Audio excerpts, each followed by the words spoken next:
जो मैं ऐड करना चाहूँगा वो ये है कि टीवी भी MEMC सपोर्ट करता है, जिसका मतलब ये है कि अगर आप चाहें तो ये आपका टीवी किसी 30 फ्रेम्स पर सेकंड वाली वीडियो को ऐसे प्ले करेगा कि वो 60 फ्रेम्स पर सेकंड की लगे।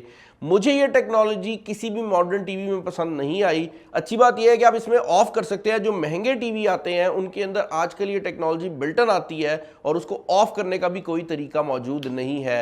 इसके अलावा भाई एक छोटी सी चीज़ जो कि रिमोट के रिलेटेड रह गई थी वो ये है कि इसका रिमोट जो है वो सेल्स के थ्रू ऑपरेट करता है। आई ऑनेस्टली बिलीव कि अब पॉइंट आ गया है कि हमें रिचार्जेबल रिमोट मिल जाए, क्योंकि रिचार्जेबल रिमोट में आप टाइप सी लगाते हैं और उसके बाद वो आपको पूरा जो 6 महीने का बैकअप है वो बड़े आराम से दे देता है। ये जो सेल है ना, जब तक चलते रहते हैं बड़ा अच्छा चलते हैं, लेकिन जब खराब होते हैं ना तो बंदे को रात को कोई 2 बजे के करीब निकलना पड़ता है सिर्फ सेल लेने के लिए। स्पीकर सिस्टम की अगर आप बात करते हैं तो स्पीकर सिस्टम वो वाहिद एरिया है इस टीवी का जहां पर अगर आप इसको कंपटीशन से कंपेयर करते हैं ना तो 2000 रुपया अगर आप ज्यादा खर्च देंगे तो इससे बेहतर स्पीकर मिल जाएंगे, और अगर आप इससे नीचे चले जाते हैं तो इस प्राइस कैटेगरी में और इससे नीचे बिल्कुल 30-40 हज़ार पर भी आपको यही स्पीकर जो है वो देखने को मिलेंगे।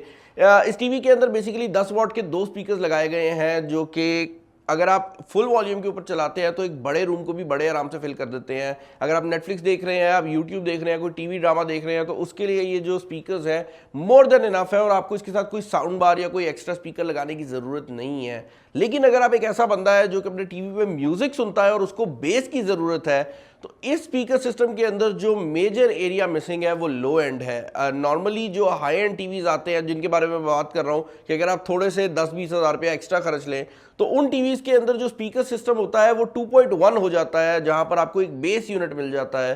तो वो इसके अंदर मुझे मिसिंग लगा है। बट देन अगेन अगर आप 20 हज़ार रुपया खर्चते हैं तो पाकिस्तानी मार्केट के अंदर आपको प्रॉपर 2.1 साउंड सिस्टम्स भी देखने को मिल जाते हैं जिनको आप बाद में मार्केट से लाकर लगा सकते हैं अगर आपको उसकी ज़रूरत फील हो। लेकिन नॉर्मल कंडीशंस के अंदर स्पीकर काफ़ी लाउड है, सिर्फ बेस की जो है वो मुझे कमी लगी है। एक और चीज़ जो कि इनके स्पीकर्स के रिलेटेड मैं बताना चाहूँगा वो ये है कि इसके अंदर DTS वर्चुअल X की सपोर्ट भी अवेलेबल है। आसान अल्फाज में बताऊँ तो भाई ये एक टेक्नोलॉजी है जो कि आपके टीवी से निकलने वाले साउंड को दोबारा खुद सुनती है और उसके बाद ये कोशिश करती है कि पूरे रूम के अंदर जो आवाज़ है ना वो एक ही लेवल के ऊपर आए।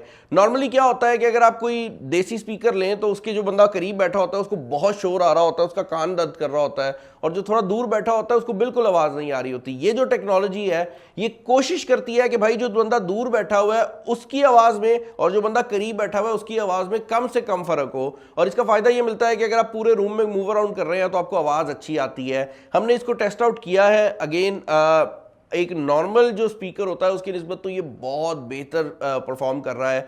ऐसा नहीं है कि भाई मैं बिल्कुल टीवी के पास बैठा हूँ और एक बंदा दूर बैठा है तो उसको सेम साउंड आएगा, बट काफ़ी बेहतर ये कर देता है। और 100 वॉल्यूम के ऊपर भी मैं बंदे से बात कर सकता हूँ यहाँ पर बैठ कर भी। तो ये इसके बारे में ज़रूर है कि इसके अंदर DTX की जो वर्चुअल X टेक्नोलॉजी है उसकी भी सपोर्ट अवेलेबल है। बाकी भाई अगर आप इस टीवी के मेन हाईलाइट्स की बात करते हैं तो उसके अंदर गूगल क्रोमकास्ट 4 की सपोर्ट भी अवेलेबल है, जिसका मतलब ये है कि अगर आप यूट्यूब वगैरह देख रहे हैं तो आप डायरेक्टली इस टीवी के ऊपर उसको कास्ट कर सकते हैं। उसके अलावा इसके अंदर मीरा कास्ट की सपोर्ट भी अवेलेबल है, जिसको यूज करते हुए आप बेसिकली कोई भी मोबाइल फोन जो है वो इसके ऊपर प्रॉपर्ली कास्ट कर सकते हैं। अगेन जो मीरा कास्ट है उसका फायदा ये है कि वो मोबाइल फोन की पूरी स्क्रीन को ही कास्ट कर देता है, तो उसके अंदर जरूरी नहीं है कि आप यूट्यूब देख रहे हो, आप अपना पूरा फोन यहाँ पर कास्ट कर सकते हो। और आप कोई अगर प्रेजेंटेशन वगैरह करना चाहते हैं तो आप लैंडस्केप मोड में करके उस प्रेजेंटेशन को मोबाइल फोन से ही कंट्रोल कर सकते हैं। अपार्ट फ्रॉम दैट, क्योंकि ये मेड इन पाकिस्तान है और जैसे मैंने बताया कि इसके अंदर आपको वारंटी देखने को मिल जाती है, तो इस टीवी के साथ आपको 2 साल की वारंटी देखने को मिल रही है, जो कि मेरे ख्याल से एक बहुत बड़ा एडेड बेनिफिट है, क्योंकि यूजुअली पाकिस्तानी मार्केट के अंदर टीवीज में नॉर्म 1 साल की वारंटी का है।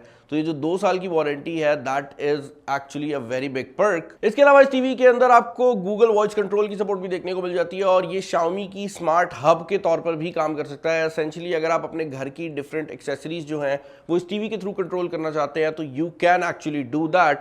इसके अलावा अगर आप बॉक्स की बात करते हैं तो बॉक्स के अंदर आपको ये वॉल माउंट ब्रैकेट भी देखने को मिल जाता है जो कि 55 इंच का है। तो अगर आप इसको दीवार वगैरह पे माउंट करना चाहते हैं, जो ब्रैकेट है वो बॉक्स के अंदर ही आपको देखने को मिल रहा है। अगेन ये एक ऐसी चीज़ है जो कि दूसरी कंपनीज करती हैं, Xiaomi ने भी इसको अडॉप्ट किया है, ये मुझे चीज़ पसंद आई है। भाई that was it when it comes to Xiaomi TV A55 inches. अब अगर आप मेरे फाइनल ओपिनियंस की बात करना चाहेंगे तो मैं ये कहूँगा कि फर्स्ट ऑफ ऑल तो मुझे बड़ा खुशी हुई है कि एक नया कंटेंडर आया है एक ऐसी मार्केट के अंदर जो कि बहुत ज़्यादा सैचुरेटेड थी।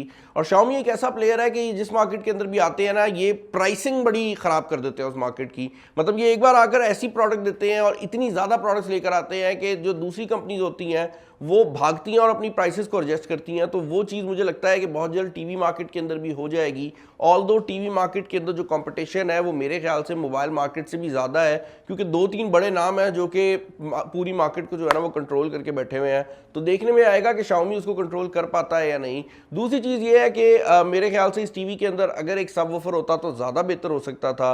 एंड फाइनली मैं ये बात कहना चाहूँगा कि अगर आप इस टीवी को परचेज करते हैं तो एक एडवांटेज जो कि आपको मिलने वाला है वो ये है कि Xiaomi टीवी बॉक्सेस भी बनाता है and they have a vast experience of that, जिसका मतलब ये है कि इस टीवी का जो सॉफ्टवेयर का एक्सपीरियंस है वो मेरे ख्याल से दूसरी कंपनीज के निस्बत बेहतर रहने वाला है। आप लोग मुझे कमेंट्स में बताएं कि इस टीवी के रिलेटेड आपके क्या ओपिनियंस हैं। पर्सनली मैं काफ़ी इंप्रेस्ड हूँ। अगर आप एक 4K टीवी ढूंढ रहे हैं जिसके ऊपर आप प्ले स्टेशन लगा सकें, या आप 4K टीवी ढूंढ रहे हैं जिसके ऊपर आप नेटफ्लिक्स देख सकें, तो this could be your next option. आप लोग मुझे कमेंट्स में बताएं कि इसके रिलेटेड आपके क्या ओपिनियंस हैं। चैनल पर नए हैं तो चैनल को सब्सक्राइब कर लीजिएगा। इस वीडियो में इतना ही। This is Bilal signing.